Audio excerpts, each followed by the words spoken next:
আর কতক্ষণে যে নগেন ফিরবে কে জানে। আমি কতবার করে বললাম যে আগে থেকে মুরগি দুটো এনে রাখ। এখন তাড়াহুড়ার মাথায় রাতের বেলায় গেল। ও যে এত বড় ভুল কি করে করে কে জানে। একদম ভালো লাগে না আমার। এখন রাতের বেলায় গিয়ে কি ও আদেও মুরগি পাবে কি না কে জানে। বাবারে বাবা, আমাদের এবার প্রাণ না দিতে হয়।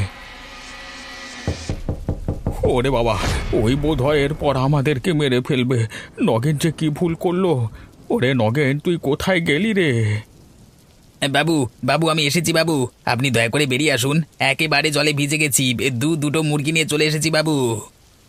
আরে এ তো মনে হচ্ছে নগেনের গলা, কিন্তু ও আদেও নগেন তো নাকি সে আমাকে তার স্বর পরিবর্তন করে ডাক পারছে? আরে আরে নগেন, তুই সত্যি করে এসেছিস তো? বাবু, বাবু আমি সত্যি করে এসেছি। আমার খুব ভয় করছে একা এখানে দাঁড়িয়ে থাকতে। আপনি দয়া করে বেরিয়ে আসুন।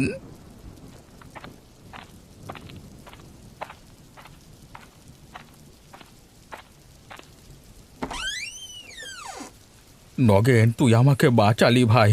এই যে দেখছি সত্যি করে তুই দুটো মুরগি এনেছিস। হ্যাঁ বাবু, আপনি যেমন বলেছেন তেমনই আমি মুরগি নিয়ে চলে এসেছি। আমাদের হাতে আর বেশি সময় নেই বাবু। তুই ঠিকই বলেছিস। চল ভাই, আর দেরি করে লাভ নেই। এরপর দেরি করলে আমাদের ওপরে আক্রমণ হতে পারে। তাড়াতাড়ি চল।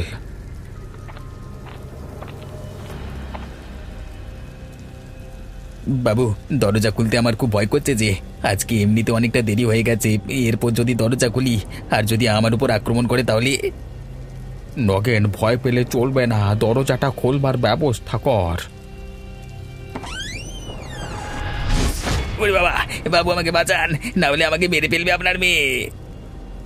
আজকে এত দেরি হলো কেন? আমি কখন থেকে না খেয়ে বসে আছি। ছেড়ে দে মা, ওকে ছেড়ে দে। আমাদের বড্ড বড় ভুল হয়ে গেছে। বৃষ্টি হচ্ছে বলে আমরা তোর জন্য খাবার আনতে পারিনি। বেশ, তোদের যখন ভুল হয়েছে তখন আমিও আজকে তোকে মেরে রক্ত খাবো। দিদিমণি, এবারের মতো ক্ষমা করে দিন। আমার যদি কিছু হয়ে যায় তাহলে আপনাকে আর কেউ কাঁচা মুরগি খাওয়াতে পারবে না। দয়া করে এবারের মতো ক্ষমা করে দিন, এবারের মতো ছেড়ে দিন। কোথায় কোথায় আমার মুরগি? আমাকে তাড়াতাড়ি দে দে। বাবু, বাবু তাড়াতাড়ি দিদিমণির হাতে মুরগি দুটো ধরিয়ে দিন, না হলে আমাকে মেরে ফেলবে বাবু। খা মা, খা, পেট ভরে খা। আমাদের আর কোনো দিন এরকম ভুল হবে না। তোর জন্য আগে থেকে সব খাবার আমরা তৈরি করে রাখবো। বাবু, আমাকে আপনি বাঁচালেন ওরে বাবা।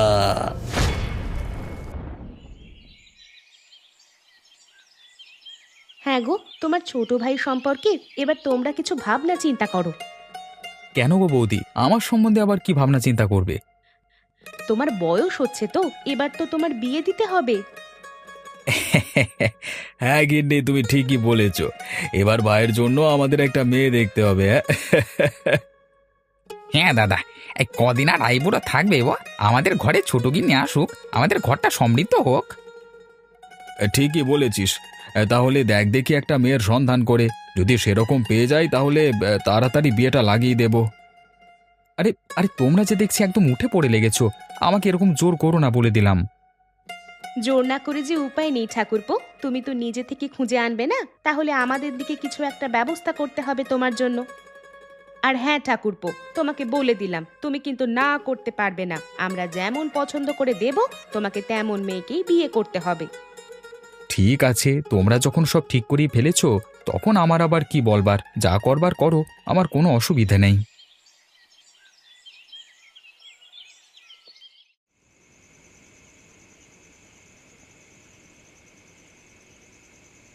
বাবু, বাবু আমার সঙ্গে তাড়াতাড়ি চলুন একবার, খুব দরকার আছে বাবু।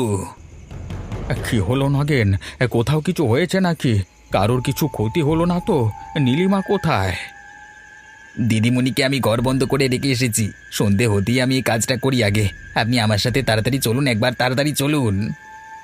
কিন্তু নীলিমাকে এই অবস্থায় একা রেখে কোথায় যাব? বাবু, অনেকদিন বাদ আমাদের গ্রামের শ্মশানে একজন ভৈরব এসেছেন। আমি এই মাত্র তাকে দেখে এলাম।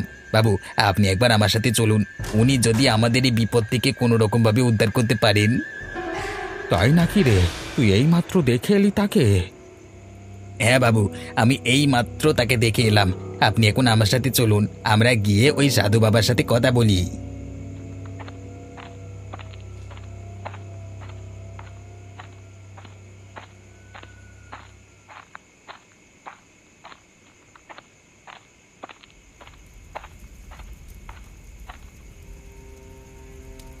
তোরা কি জন্য আমার কাছে এসেছিস? বাবা, আমরা মহা বিপদে পড়েছি, আপনি বিপদ থেকে আমাদের উদ্ধার করুন। তোদের পেছনে সব সময় একটা কালো ছায়া ঘুরে বেড়াচ্ছে কেন? তোরা কোথায় কি করেছিস? আমরা কোথাও কিছু করিনি, কোনো খারাপ কাজ করিনি বাবা। আজ থেকে কয়েক বছর আগে আমি একবার এই শ্মশানে এসেছিলাম। তখন এই বেলগাছের ওপর একটা পেতনি বসবাস করত। সেই পেতনি গেল কোথায়? আমার বিশ্বাস নিশ্চয়ই তোদের গ্রামের কারোর উপর সেই পেতনি ভর করেছে। তোরা আসতেই আমি তোদের পেছনে কালো ছায়া দেখতে পাচ্ছি। নিশ্চয়ই তোদের পরিবারে এমন কোনো ভয়ানক জিনিস করছে যা তোরা আগে কখনো চোখে দেখিসনি। হ্যাঁ বাবা, আপনি ঠিকই বলেছেন, আমার মেয়ের উপর কিসে যেন ভর করেছে। এই গাছের পেতনি তোর মেয়ের উপর ভর করেছে। বাবা, বাবা আপনি কিছু একটা করুন বাবা, না হলে আমাদের মেয়েটা শেষ হয়ে যাবে। এখন তোর মেয়েকে কোনোভাবেই বাঁচানো যাবে না। ওই পেতনি তোর মেয়েকে শেষ করে ফেলবে। তোর মেয়ের আত্মাকে এখন ওই পেতনি বন্দি করে রেখেছে। তোর মেয়ের সারা শরীর ওই পেতনির আয়ত্তের মধ্যে। কিন্তু হ্যাঁ, একটা উপায় আছে। যদি তোরা সেই উপায়ে রাজি হোস তাহলে আমি বলতে পারি। আপনি যে কোনো উপায় বলুন বাবা, আমরা তাতেই রাজি। তোর মেয়েকে অন্য কোথাও বিয়ে দিয়ে দে। বিয়ের ঠিক 1 মাস পর অমাবস্যার রাতে এই ঘটনা ঘটতে চলেছে। আরে আপনি কোনো চিন্তা করবেন না, মেয়ে একদম ভদ্র ঘরের মেয়ে। আপনারা সবাই মিলে একদিন আসুন না। হ্যাঁ, আমাদের বাবুর মন খুব ভালো, একমাত্র মেয়ে বাবুর, সব দিক থেকে ভালো, ঘরের কাজ ভালো করে গুছিয়ে করে। ভাইটার জন্য খুঁজছিলাম আর কি। এবার তো বিয়ের বয়স হয়ে গেছে, বিয়ে দিতে হবে তো। সে তো বটেই, সে তো বটেই। আমার বাবুও তার মেয়ের জন্য একজন সুপাত্র সুপরিবার খুঁজছিলেন। তা আপনাদের সঙ্গে তো আমার চেনা জানা বহু দিনের, তাই আমি আপনাদের কাছে এলাম আর কি। ওই তো দাদা চলে এসেছে। আরে নগেন যে, আমি কিছুদিন ধরে তোমাদের কথাই ভাবছিলাম।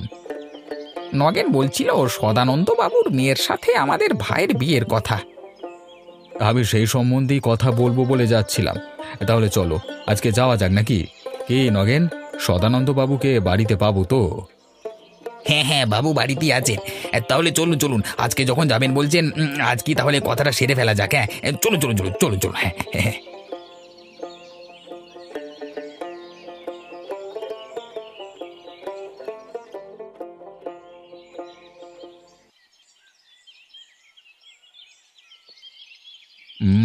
মেয়ের বিয়ের বয়স হয়েছে বটে, বিয়ে তো দিতেই হবে তাকে, কিন্তু আপনি আর কোনো কিন্তু করবেন না।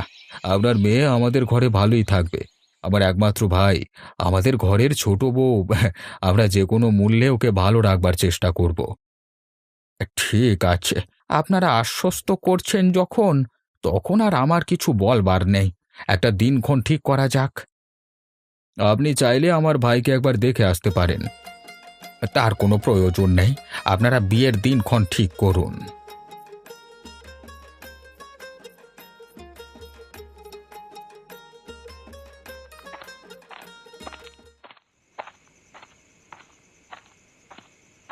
আরে গিন্নি এই সময় উঠে গেল কোথায়? এত রাতে একা বাইরে বেরুলো কেন? কিছু দরকার আছে নাকি? না না, আমার এখানে শুয়ে থাকা ঠিক হবে না। একলা মেয়ে মানুষ রাতের বেলা একা বেরিয়ে গেল, আমাকেও যেতে হবে। যাওয়া যাক।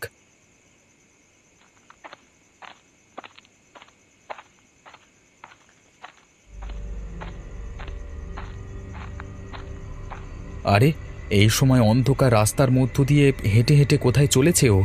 যাই তো, একবার পিছু পিছু গিয়ে দেখি।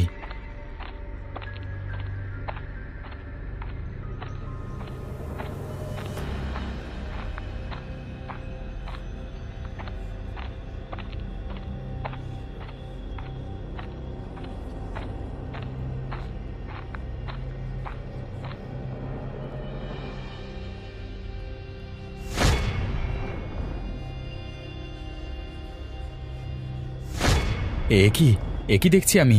ও এইভাবে মুরগিগুলোকে কাঁচা খাচ্ছে কেন? তাহলে কি ও মানুষ নয়? না না, আমার এখানে দাঁড়িয়ে থাকা ঠিক হবে না। আমি তাড়াতাড়ি এখান থেকে পালিয়ে যাই। আমাকে দেখতে পেলে হয়তো আমার প্রাণ নিয়ে নেবে। কে রে, আমার মুরগিগুলোকে খটকাচ্ছে কে? ওরে বাবা রে, এ কে রে বাবা? ভূত, ভূত আমার মুরগিগুলোকে খেয়ে নিল, ভূত! এই বুড়ি, চুপ কর, না হলে তোকেও আমি শেষ করে ফেলবো এখানে। ওরে বাবা রে, আমাকে মেরে ফেললো! কেউ আমাকে বাঁচাও, বাঁচাও! এইভাবে তুই চুপ হবি না বুড়ি, তোকে আজকে শেষ করে ফেললাম আমি।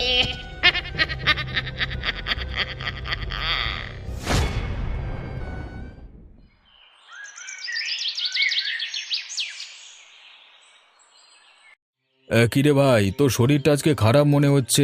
মুখটা ওরকম করে আছিস কেন? কিছু চিন্তা হচ্ছে নাকি? আসলে দাদা, একটা খুব খারাপ খবর শুনলাম সকালবেলায়, তাই জন্য মনটা খুব খারাপ হয়ে আছে। তুই আমাদের ওই বুড়িমায়ের কথা বলছিস তো? সত্যি খবরটা খুবই খারাপ। এইভাবে মানুষটাকে কে গলা কেটে মেরে দিয়ে চলে গেল বল দেখি। এরকম ঘটনা তো আমাদের গ্রামে ঘটাটাই অবিশ্বাস্য ব্যাপার। তুমি বুড়িমার লাশটাকে দেখেছো নাকি জানি না, তবে আমার মনে হলো ওর গলাটা কাটা না, ওর গলায় কেউ কামড় বসিয়ে খাবলে নিয়েছে। বলিস কি রে? তাহলে কি এটা কোনো শেয়াল কুকুরের কারবার? আজকাল ওরা যা হিংস্র হয়েছে, আর বুড়িমার আশেপাশে তো অনেক মুরগিকেও পড়ে থাকতে দেখা গেছে। শেয়ালের দল আক্রমণ করবে বলে তো আমার মনে হয় না, তাহলে এতদিন করেনি কেন? হয়তো এটা হতে পারে যে বুড়িমার এখন তো শক্তি সামর্থ্য অনেকটা কমে গেছিল, হয়তো শেয়ালের দল তাকে একা পেয়ে আক্রমণ করেছে। না দাদা, আমার সেটা মনে হয় না। আমার না ঠিক ভালো লাগছে না। কেন, তুই কি মনে করিস কারা এই কাজ করতে পারে? আমার মনে হচ্ছে এটা কোনো ভৌতিক ঘটনা। দৌড়, এসব কি আবোল তাবোল কথা বলছিস তুই? তোর মাথার কি ঠিক আছে? সকাল থেকে শুধু উল্টো পাল্টা চিন্তা ভাবনা। নে এখন কাজ করবি, চল। আর এখানে দাঁড়িয়ে থেকে লাভ নেই।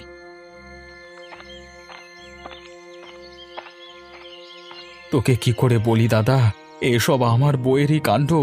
আমি এখন কি করব বুঝতে পারছি না।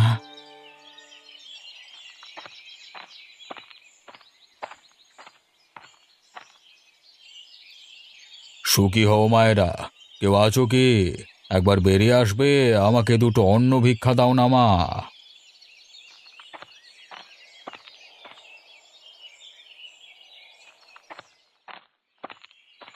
আরে কি হলো রে ছোট বউ, আবার ঘরে গেলি কেন? হ্যাঁ, আমার একটু শরীরটা খারাপ লাগছে দিদি, আমি একটু ঘরে গিয়ে শুয়ে পড়ি। ও কে মা? ও আমার ঘরের ছোট বউ, সদ্য বিয়ে হয়েছে। ও, তা তোমাদের কি একান্নবর্তী পরিবার? হ্যাঁ বাবা, আমরা সকলেই একসাথেই থাকি। একটা কথা বলি মা, কিছু মনে করো না যেন। তোমরা একটু সাবধানে থেকো, কেমন? কেন বাবা, আমাদের সঙ্গে কি খারাপ কিছু ঘটতে চলেছে? আদতেই তাই। তোমাদের সম্মুখে এক বিরাট বিপদ আছে। সেই বিপদ থেকে তোমাদের পরিবারকে উদ্ধার পেতে হলে কিছুদিন একটু সাবধানতা অবলম্বন করে থাকতে হবে। আমাদের কিভাবে থাকতে হবে বাবা, আপনি বলে দিন বাবা। পরিবারের কোনো সদস্যর রাতের বেলায় একা বেরোনো যাবে না। হাতের কাছে ধারালো কোনো জিনিসপত্র রাখা যাবে না। ভোর হওয়ার আগে পর্যন্ত ঘরে বাতি জ্বালিয়ে রাখতে হবে। কিন্তু বাবা, আমাদের কদিন এভাবে থাকতে হবে? আর কি ধরনের বিপদই বা আমাদের সামনে আছে? সেটা আমি তোমাকে বলতে পারবো না। তোমরা আজ থেকে 1 মাস এইভাবেই থাকবে। 1 মাস পর আমি আবার আসব, এসে তোমাদেরকে জানাবো যে তোমরা এই বিপদ থেকে মুক্তি পেয়েছো কিনা। বাবা, আপনার সঙ্গে আমার কিছু কথা আছে। আপনি যদি দয়া করে একবার একটু এদিকে আসেন তাহলে খুব ভালো হয়। আচ্ছা চলো।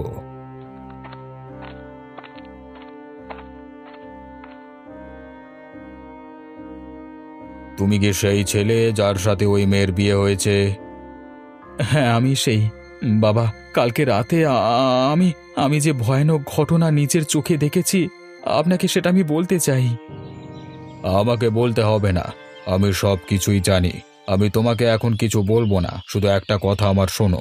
তোমাদের পরিবারকে বিপদের হাত থেকে রক্ষা করতে হবে। তোমারও সামনে অনেক বড় বিপদ আছে। বাবা, আমার প্রাণ যায় যাক, কিন্তু আমার পরিবারকে বিপদের হাত থেকে রক্ষা করুন। ঠিক আছে, তাহলে শোনো, তুমি আগামীকাল সকালেই তোমার স্ত্রীকে নিয়ে তোমার শ্বশুর বাড়ি রওনা দাও। বাকি কথা তোমার সাথে ওখানেই হবে। ঠিক আছে বাবা, আপনি যেমনটি বলবেন তেমনটি হবে। জানি না মেয়েটার কি খবর। যদি এখন ওরা আসল রূপ জানতে পারে আর আমাকে কৈফিয়ত চেয়ে বসে, তাহলে তো আমি অনেক সমস্যায় পড়ে যাব। আমার যাওয়ার কোনো জায়গা নেই। এই বয়সে এসে এত চিন্তা নিতে পারছি না। আপনি কোনো চিন্তা করবেন না বাবু, ভৈরব বাবা তো বলেছেন যখন আমাদের নীলিমা তার স্বামীকে রাতের বেলায় খুন করবে, তখনই ওই পেতনি আমাদের নীলিমা মায়ের আত্মাকে ছেড়ে দিয়ে চিরতরে এই পৃথিবী থেকে চলে যাবে। কিন্তু ওই নির্দোষ মানুষটাকে নিজের জীবন দিয়ে, না না না না, কিছুতেই এই জিনিসটা মেনে নিতে পারছি না। আমি নিজেকে ক্ষমা করব কিভাবে?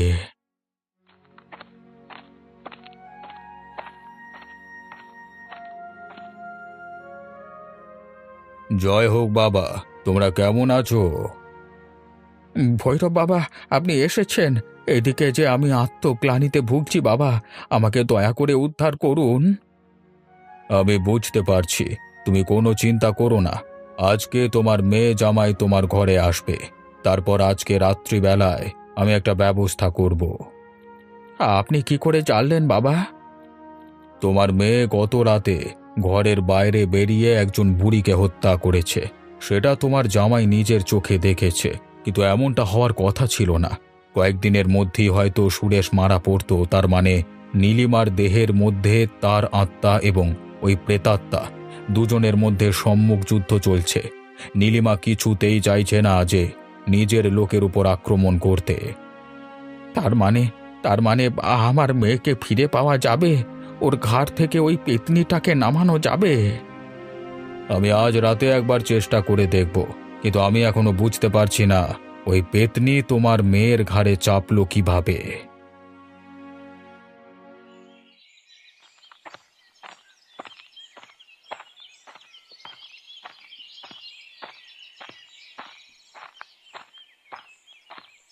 এই ভর দুপুরবেলায় বাবা যদি না ঘুমাতো, তাহলে আমাকে কিছুতেই এই বেল গাছ থেকে বেল পাড়তে দিত না। ভাগ্যিস আজকে বাবা ঘুমাচ্ছে, তাই জন্যই তো আমি বেরিয়ে আসতে পেরেছি। যাই, চুপি চুপি বেল গাছ থেকে বেল পেড়ে নিয়ে ঘরে চলে যাই।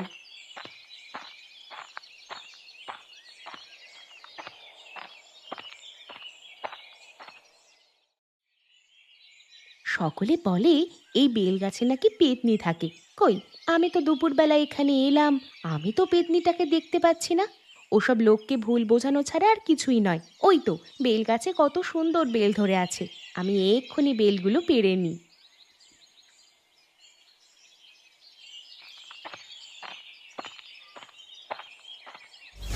উফ, বাপরে বাপ, কাঁটা ফুটে গেল যে!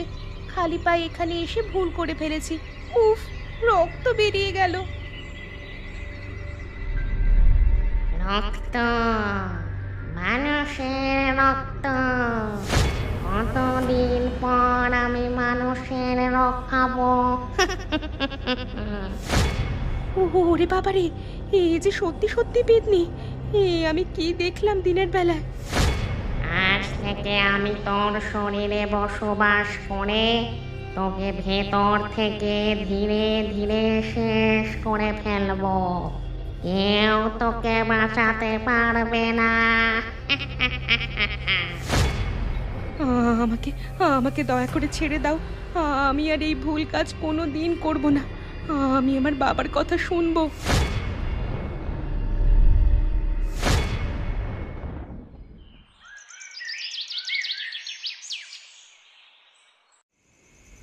তোমরা দুজনে একটু সাবধানে থাকবে। অসাবধান হলেই ও তোমার উপর আক্রমণ করতে পারে। মনে রাখবে, আজ এই রাতে আমি শেষ চেষ্টা করব তোমার মেয়ের দেহ থেকে ওই পেতনিকে ছাড়ানোর। যদি কোনোভাবে আমার কাজ বিফল হয়, তাহলে তোমার মেয়েকে আর বাঁচাতে পারবো না। অতএব আমার কাজের মাঝখানে বিঘ্ন ঘটাবে না। ঠিক আছে বাবা, আপনি যেমন বলবেন তেমনটাই হবে। আমরা কেউ আপনার কাজে বাধা দেব না।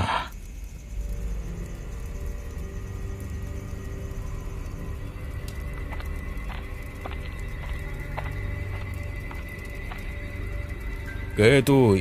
তুই এই মেয়ের উপর ভর করে আছিস কেন? আমাকে তুই চিনতে পারছিস না? মনে করে দেখ, বহু বছর আগে তুই আমাকে ওই বেল গাছে থাকার জন্য বলেছিলিস। আজকে তুই আমাকে ভুলে গেছিস? মানব শরীর ধারণ করে তোর দেখছি শালীনতার রেশটুকুও শেষ হয়ে গেছে। তুই আমাকে তুই তোকারি করে কথা বলছিস? আমার আর কাউকে প্রয়োজন নেই। আমি এই মানব শরীরের মধ্যে সারা জীবন থাকব। যতদিন এই মেয়ে বেঁচে আছে ততদিন আমি এর মধ্যেই থাকব। তোর এত বড় সাহস! আমি তোকে বলে গেছিলাম যে ওই বেল গাছ থেকে তুই কোনোদিন নামবি না। তুই কিনা আমার কথার অবাধ্য হয়েছিস। মানুষের রক্ত দেখে আমি স্থির থাকতে পারিনি, তাই আমি এই মেয়ের দেহে আশ্রয় নিয়েছি। এই দেহ তোকে ছাড়তে হবে। কোনোদিন ছাড়বো না, কোনোদিন না। তুই যতই বলিস, আমি আর তোর কোনো কথা শুনবো না, শুনবো না। তবে রে শয়তানি, তোকে আমি এক সময় উদ্ধার করেছিলাম, তোকে আমি আশ্রয় দিয়েছিলাম, আর তুই কিনা আমার কথার অবাধ্য হচ্ছিস। তুই বাঁচতে চাইলে এখান থেকে চলে যা, না হলে তোর ঘাড় মোটকে আমি রক্ত খাবো। তুই এভাবে মানবি না। তোকে ঝাঁটা পেটা করে বিদে না করলে হবে না। নে তবে ঝাঁটার বাড়ি খা। ছেড়ে দিন, আমাকে দয়া করে ছেড়ে দিন। আমার খুব লাগছে। আর দয়া করে ছেড়ে দিন, আমি আর কারো ক্ষতি করব না। ভালো কথা বললে কানে নিস না, তাই না? তবে মর। তোকে আর কেউ বাঁচাতে পারবে না। তোকে সারা জীবনের মতো বন্দি করে রাখবো আমি। আমাকে দয়া করে ছেড়ে দিন। আমি এই মুহূর্তে এই মেয়ের দেহ ছেড়ে দিচ্ছি। আমি আর কারোর কোনো ক্ষতি করব না। দয়া করে ছেড়ে দিন। মেয়েটার লাগবে, ওকে অত জোরে মারবেন না। বাবু, আপনি দয়া করে কথা বলবেন না। উনি যা করছেন করতে দিন। আপনি দয়া করে আমাকে ছেড়ে দিন। আমি মানব শরীর পেয়ে অনেক ভুল কাজ করে ফেলেছিলাম। আমি আর কোনো দিন এরকম ভুল কাজ করব না। তুই এই মুহূর্তে এখান থেকে চলে যা, দূর হ। সদানন্দ বাবু, আপনার মেয়ে এখন ওই পেতনির হাত থেকে সম্পূর্ণ মুক্ত। ওকে আমি একটা তাবিজ দিয়ে যাচ্ছি। তাবিজটা হাত থেকে কোনো দিন খুলবেন না।